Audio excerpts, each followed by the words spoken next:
Dim the lights, settle in, and prepare yourself for tales that will haunt your dreams and send shivers down your spine.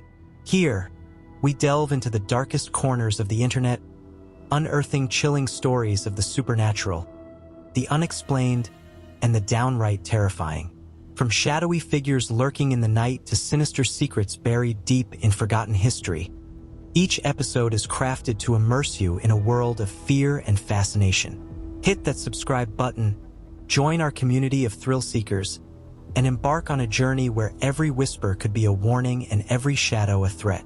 Are you ready to face your fears? Then let the story time begin. At 6 years old, I saw him for the first time. It was a cold, dreary night, and the wind howled outside my bedroom window. My parents had tucked me in, kissed me goodnight, and turned off the lights, leaving only the dim glow of my nightlight to keep the shadows at bay. As I drifted off to sleep, I had no idea that my nights would soon be haunted by a figure who would instill a terror I couldn't escape. The dream began like any other. I was in my room, but everything felt slightly off. The air was thick with an unnatural stillness, and the shadows seemed to pulse and shift. I lay in bed, unable to move, as a sense of impending dread washed over me. That's when I heard it. A faint rustling, like the sound of fabric brushing against itself. My heart pounded in my chest as I forced myself to turn my head. There, standing in the corner of my room, was a tall figure cloaked in darkness. He wore a long, tattered trench coat that billowed around his legs, and a wide-brimmed hat obscured his face. Despite the shadows, I could see his eyes, two glowing orbs that seemed to pierce through the darkness and into my soul. I squeezed my eyes shut, hoping it was just a nightmare, that if I pretended to be asleep, he would go away. But the rustling grew louder, closer. I could hear him moving about my room, opening drawers, sifting through my belongings. My body trembled with fear, but I kept my eyes shut tight, praying he wouldn't notice me. Minutes felt like hours, and just when I thought the nightmare would never end, I felt a presence looming over me. I cracked my eyes open ever so slightly and saw him standing by my bed, staring down at me. His eyes glowed brighter, and I felt a scream rising in my throat. But before I could utter a sound, I woke up, drenched in sweat, heart racing. I was back in my room, safe and sound, but the terror of that dream lingered, and I couldn't shake the feeling that he was still watching me. The dreams didn't stop. Night after night, the Trenchcoat Man returned, always searching my room, always checking on me. As I grew older, the dreams became more vivid, more terrifying. I tried to tell my parents, but they dismissed it as a child's overactive imagination. Just a bad dream, they said. It'll pass. But it didn't pass. By the time I was 10, I had developed a ritual. I would stay awake as long as I could, fighting off sleep until exhaustion claimed me. In my dreams, I mastered the art of pretending to be asleep, my body perfectly still, my breathing even. But no matter how still I lay, he always seemed to sense that I was awake. His eyes would narrow, and he would move closer, his presence more menacing each time. When I was 12, the dream took a terrifying turn. Lying in bed, pretending to be asleep as usual, I felt his cold breath on my face. My eyes flew open, and he was right there, his glowing eyes inches from mine. He let out a guttural growl and lunged at me. I screamed, but no sound came out. I woke up in a state of sleep paralysis, my body rigid and unresponsive, the terror from the dream bleeding into my waking reality. I lay there, unable to move, convinced he was still in the room with me. My eyes darted around, but there was no sign of him. Slowly, painfully, my body began to respond, and I could move again. But the fear remained, a constant companion that haunted my nights and bled into my days.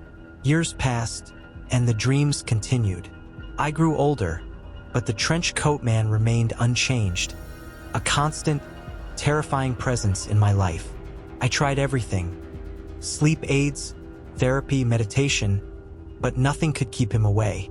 He was a shadow that loomed over me, a nightmare I couldn't escape. As a teenager, I became obsessed with finding an explanation for the dreams. I scoured the internet, read books on dreams and the supernatural, and even joined online forums where people shared their own nightmare experiences. But nothing quite matched the terror of the Trenchcoat Man.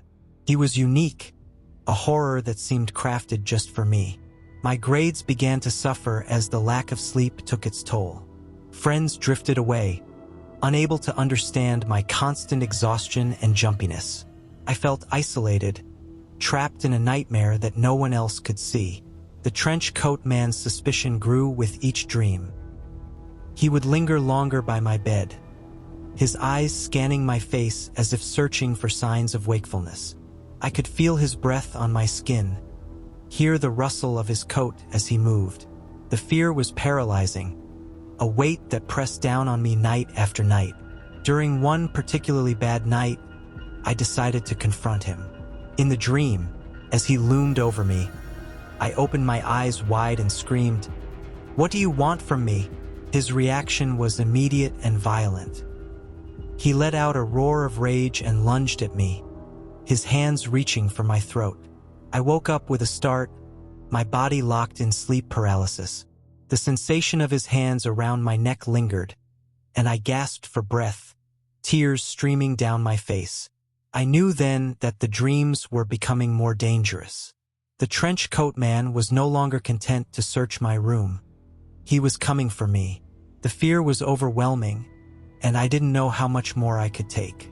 I started avoiding sleep altogether, staying up for days on end until my body could no longer sustain it.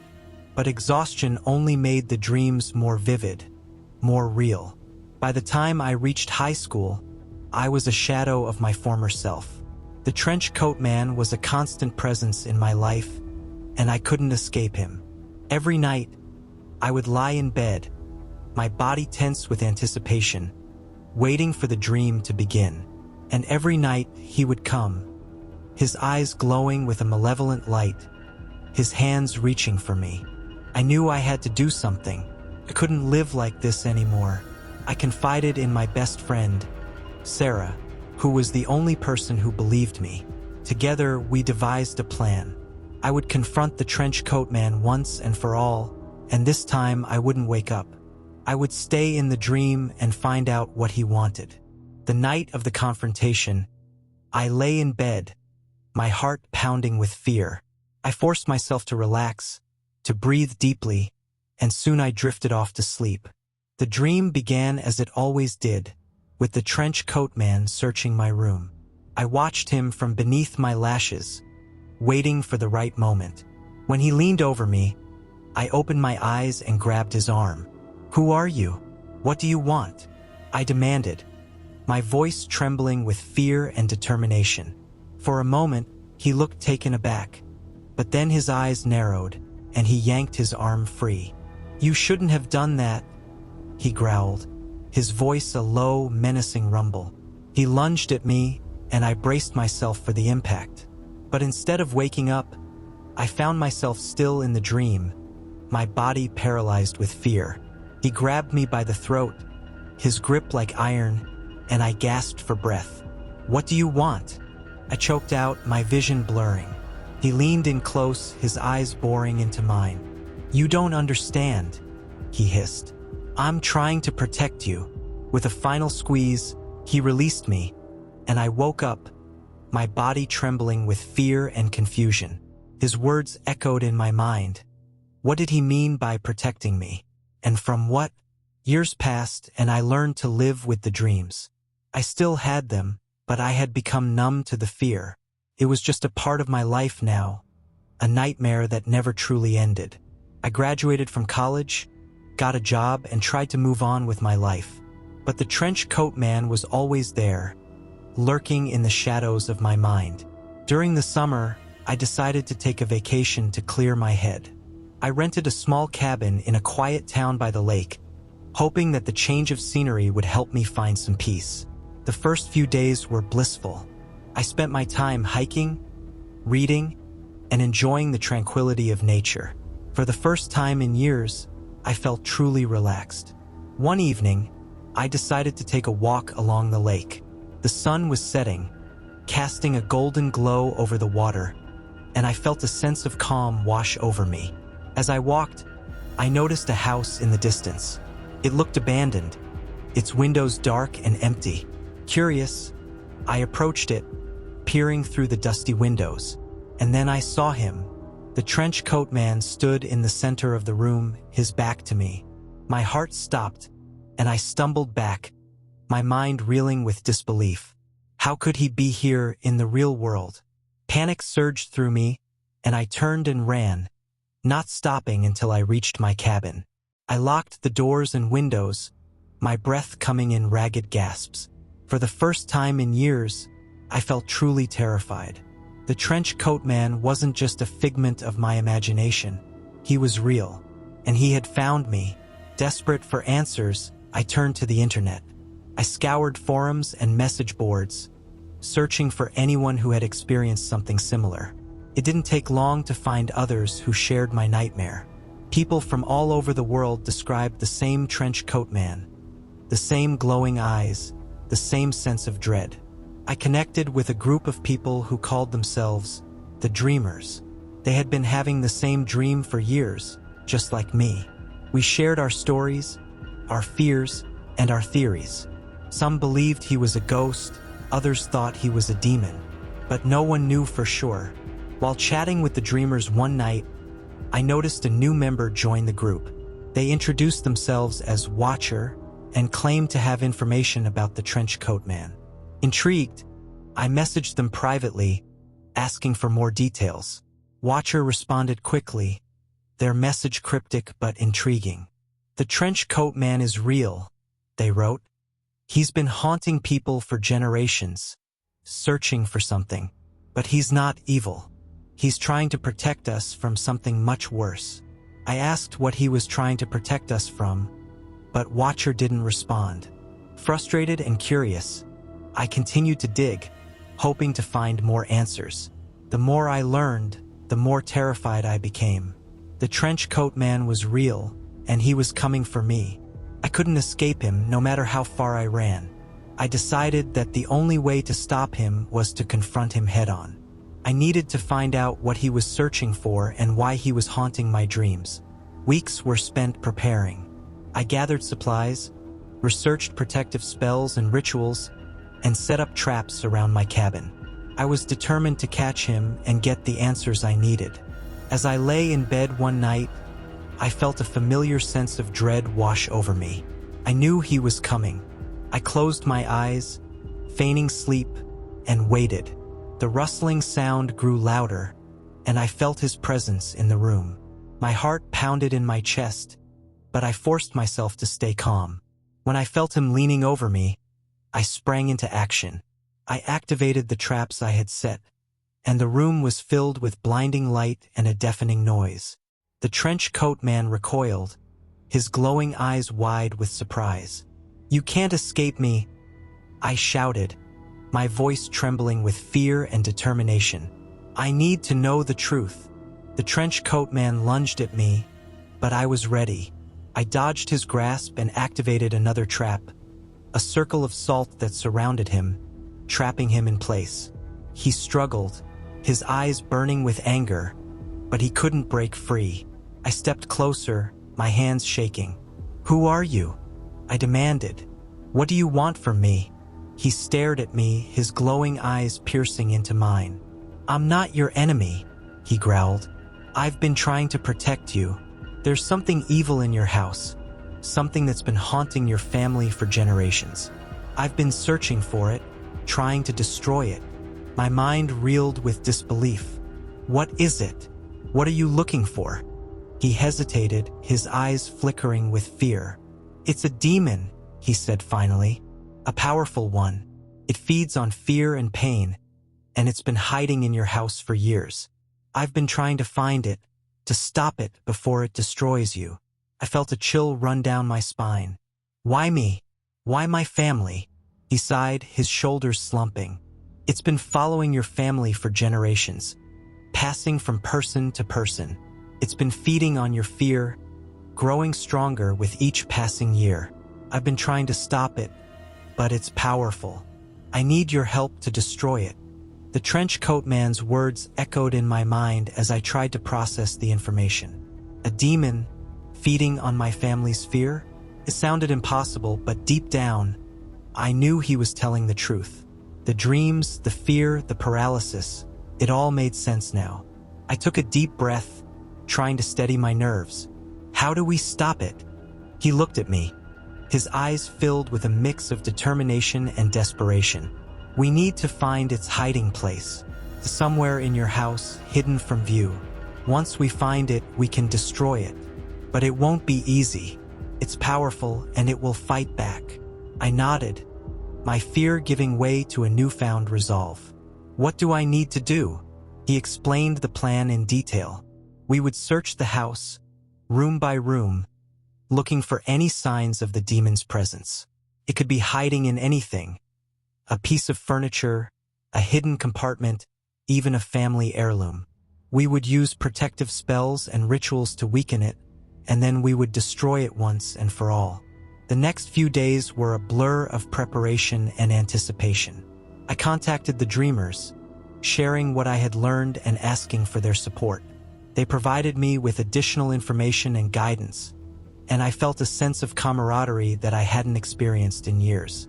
Finally, the night of the confrontation arrived. The Trenchcoat Man and I began our search, moving methodically through the house. We started in the basement, working our way up to the attic. Each room was meticulously examined, every nook and cranny explored. As we searched, I couldn't shake the feeling that we were being watched, that the demon was aware of our presence and growing more agitated by the minute. In the attic, we found it. Hidden in an old, dusty chest was a small, ornate box. The moment I touched it, a wave of malevolent energy washed over me, and I knew we had found the demon's hiding place. The Trenchcoat Man nodded, his eyes filled with grim determination. "We need to perform the ritual now," he said, his voice steady. "Once we start, there's no turning back." I nodded, my hands shaking as I set up the protective circle and prepared the necessary ingredients. The Trenchcoat Man began chanting, his voice low and resonant. The air grew thick with energy, and I could feel the demon's presence growing stronger, fighting against us. As the ritual reached its climax, the demon revealed itself. A swirling mass of darkness erupted from the box, its form shifting and writhing. It let out a bone-chilling scream, and I felt a wave of terror wash over me. But I stood my ground, repeating the protective incantations the Trenchcoat Man had taught me. The demon lunged at us, its tendrils of darkness reaching for our throats. The Trenchcoat Man and I fought back with all our might, using every ounce of strength and willpower to keep the protective circle intact. The battle was fierce, the air crackling with energy, but we held our ground. Finally, with a final, desperate push, we forced the demon back into the box. The Trenchcoat Man completed the ritual, sealing the demon away forever. The air grew still, and a sense of peace washed over me. It was over. We had won. In the days that followed, I felt a weight lift from my shoulders. The dreams stopped, and for the first time in years, I could sleep peacefully. The Trenchcoat Man disappeared, his mission complete, but his presence lingered in my mind. He had been a guardian, protecting me from a terror I hadn't even known existed. I stayed in touch with the dreamers, sharing my story and offering support to those still haunted by the Trenchcoat Man. Together, we formed a network of survivors, dedicated to helping others confront their own demons. As I moved forward with my life, I couldn't help but feel a sense of gratitude for the Trenchcoat Man. He had been a constant source of fear, but in the end, he had saved me. And though the nightmares were over, the memory of his glowing eyes and tattered coat would stay with me forever, a reminder of the darkness I had faced and conquered.